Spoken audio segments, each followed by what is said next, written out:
Olá, sejam bem-vindos ao programa Gestão Familiar. Hoje temos a presença de Danilo Braghiroli, diretor-geral da Gráfica Enibra. Seja bem-vindo. Muito obrigado, é um prazer estar no programa. Eu sou o atual diretor-geral da Enibra. A Enibra é uma empresa familiar, completou esse ano 44 anos e nossa principal atividade é a embalagem através do papel cartão. Danilo, posso chamar assim, né? Sim, sim. Você tem uma empresa que está na terceira geração. Correto. Nós sabemos que existe o ditado popular de pai rico, filho nobre, neto pobre. Você é a terceira geração, a empresa está muito bem. Conte para nós como é que foi a chegada do seu avô, como é que foi um pouquinho da estrutura, o seu pai e agora você. Porque toda sucessão existe um pouquinho, querendo ou não, de divergências, de ego, de poder, uma série de outras coisas. Talvez a sua empresa também não seja diferente. Então conte um pouquinho da história da Enibra para a gente poder entender e como você chegar à terceira geração. Bom, a Enibra foi fundada em 74 pelo meu avô e o irmão dele, o seu Walter. E após 4 ou 5 anos, o meu avô adquiriu a parte do irmão dele e passou parte das cotas aos 3 filhos, Vanderlei, Valdir e Wagner.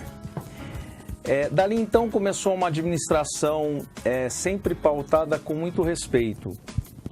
E quando foi meados de 90, começou a chegar a terceira geração. Só uma curiosidade, na terceira geração quantos são? Porque são 3 aqui, seu pai e seus tios. Somos em 8. 8? 8. 1, 3 e 8. Eu acho que esse começa a ser o desafio. Dentro da terceira geração, 5 trabalharam na empresa, né? 5 ingressaram e os outros 6 acabaram não trabalhando na empresa. Em meados de 90 que começa a terceira geração a entrar, o início sempre é mais tranquilo. A partir do momento que a terceira geração começa a ganhar cargo e começa a participar da administração, é aí que chega o choque cultural. Aí eu vou te fazer uma pergunta. O que é o ganhar o cargo na empresa? Porque a segunda geração, ela vem, eu até vou dar uma opinião, não sei se no de vocês, ela vem mais ou menos baseada na primeira geração, a forma de administração.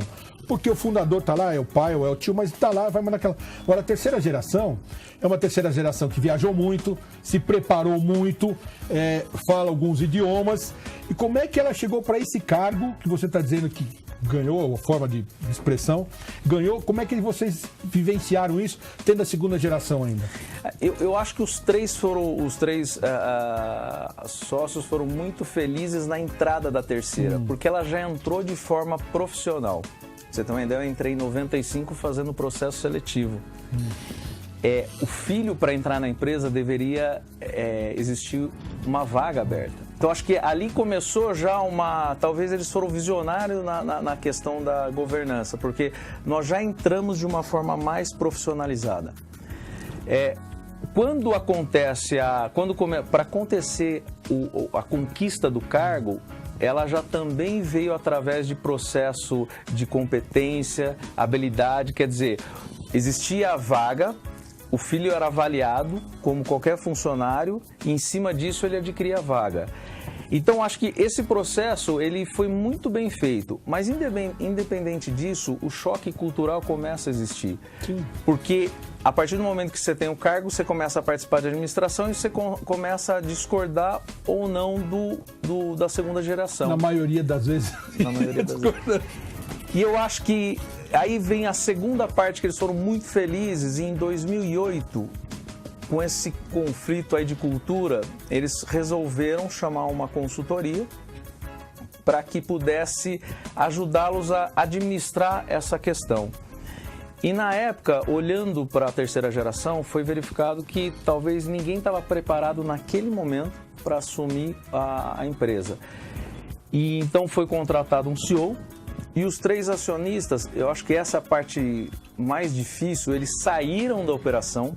E quando você fala para o dono, que já estava lá há 30 e poucos anos, você vai sair do seu dia a dia, a única coisa que você sabe fazer, que você fazia, você vai... Você ama, né? E você ama.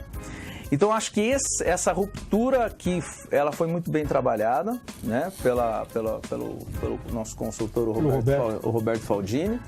Pode falar, fique tranquilo. Legal. Então, acho que o Roberto Faldini foi muito feliz em fazer essa transição. E aonde os CEOs que passaram por lá, ao longo desses anos... CEOs profissionais. Eles trouxeram toda essa bagagem, talvez o que faltava para a Emibra. Porque a Emibra, ela já era pautada pela profissionalização por conta das multinacionais, dos seus clientes, que já tinham essa condição, já impunham essa condição para a empresa.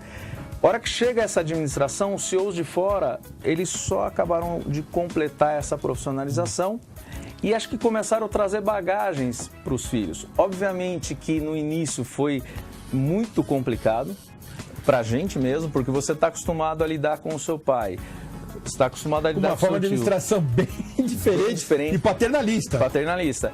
E daqui a pouco vem um cara que diz o seguinte, bom, eu não quero saber qual é o seu sobrenome, você é o gerente da fábrica e é assim que você responde aqui. Esse primeiro CEO nosso, ele foi bastante duro nessa questão, eu acho que de forma correta, onde nesse momento... começaram já a terceira gerações, alguns filhos já tomarem outros rumos, né? Porque para que a gente chegasse onde a gente chegou hoje, lá atrás, os profissionais deixaram claro, para ser um executivo de uma empresa, vocês vão ter que estar muito mais preparado, vocês vão ter que se dedicar muito mais ao negócio para se tornar um executivo mesmo. Então, nesse momento, alguns começaram a rever, mas é isso que eu quero para a minha vida. Então, nesse momento, acabaram saindo já alguns membros. Saíram porque... Porque talvez aquilo não era o futuro dele. Sim. Não era aquilo que se encaixava dentro do que ele esperava para o futuro. E durante esses 9 anos, nós somos cada vez mais sendo formados. Chegamos à diretoria da empresa, né, em 2012, mais ou menos. Onde a gente chegou até a composição de 2 membros da família na diretoria, eu na diretoria de operações e o Fábio, que é meu irmão, na diretoria comercial, e um diretor financeiro externo. E um CEO. Seus outros primos não quiseram ficar? Não quiseram ficar. Aceitaram? Aceitaram. Eu acho que foi uma decisão de como que eu posso dizer, de vida mesmo, que eu quero para a minha vida no futuro. Obviamente que alguns até no sentido de identificar que não é aquilo, porque a partir do momento que você tem que se dedicar 100% do seu tempo, ou você vai ter que buscar mais capacitação, cada vez mais você tem que gostar do que você vai fazer. Você tem que gostar muito. Muito. Não dá certo. Senão não dá certo. Então acho que esse é um ponto que alguns falaram, bom, se dedicar tanto ao negócio talvez não é o que eu quero para a minha vida no futuro. Então, acho que essa foi uma transição que no ano passado a empresa, depois desses 8 anos dentro dessa gestão, mais ou menos há 5 anos atrás, nós tivemos um programa de assessment para entender se existia tanto membros da família ou profissionais que já na época tinham lá como diretores financeiros apto com a possibilidade de um dia chegar no comando da empresa. Naquele momento eu tive um certo destaque e recebi um programa para ser cumprido. Então, o programa era bastante árduo, você tinha que estudar fora, eu tinha um programa a ser cumprido. Como todos, não foi dito, você é o escolhido. Vocês têm capacidade e o caminho é esse.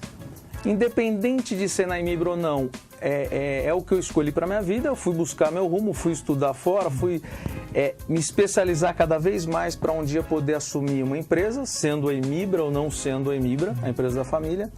E o ano passado eu acabei assumindo a direção geral da empresa. Então, depois desses 9 anos, pela primeira vez, volta alguém da família a assumir. Talvez assim, hoje, eu trabalho de uma forma tão ou mais profissional do que os CEOs que passaram lá.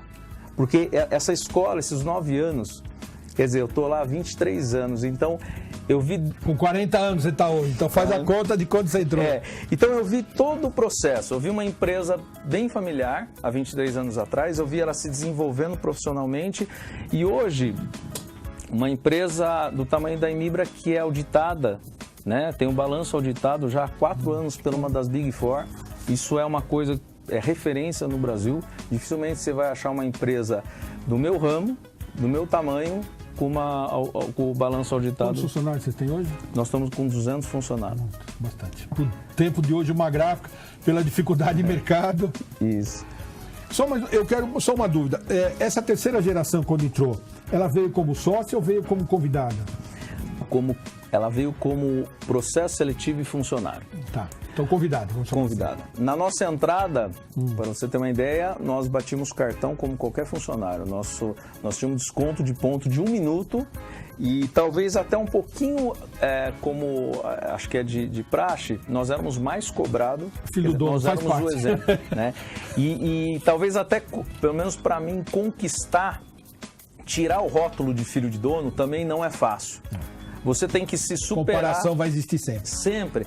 Então isso também foi um trabalho bastante árduo para você se posicionar e dizer assim, bom, eu estou aqui porque eu tenho competência. E talvez até exagerando um pouco mais, que você tem que fazer um pouquinho mais. No meu caso, eu fui buscar para fazer bastante a mais para poder tirar esse rótulo. Porque talvez você tenha vindo, deve ter funcionários talvez hoje que viram de calça curta lá. Com certeza. Entendeu?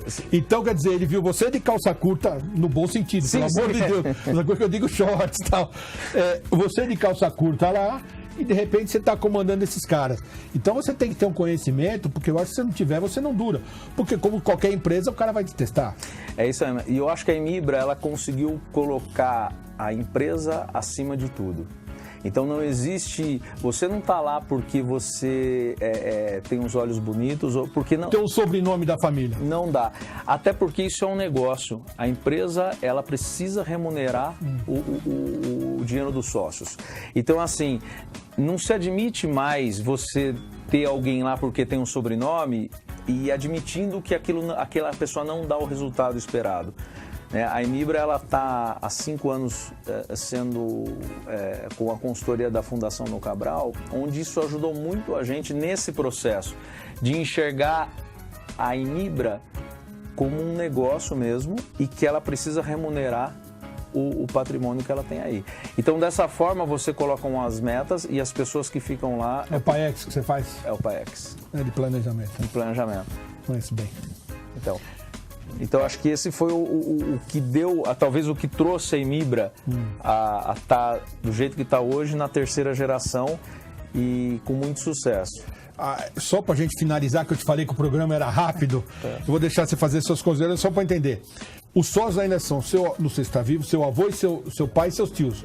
Vocês já entraram como sócios, só como curiosidade para a gente... Não, nós não entramos como sócio. O meu avô, ele faleceu em 99. Hoje os sócios são os 3 filhos. Eu entro na sociedade agora, né, na administração da empresa, com uma pequena cota.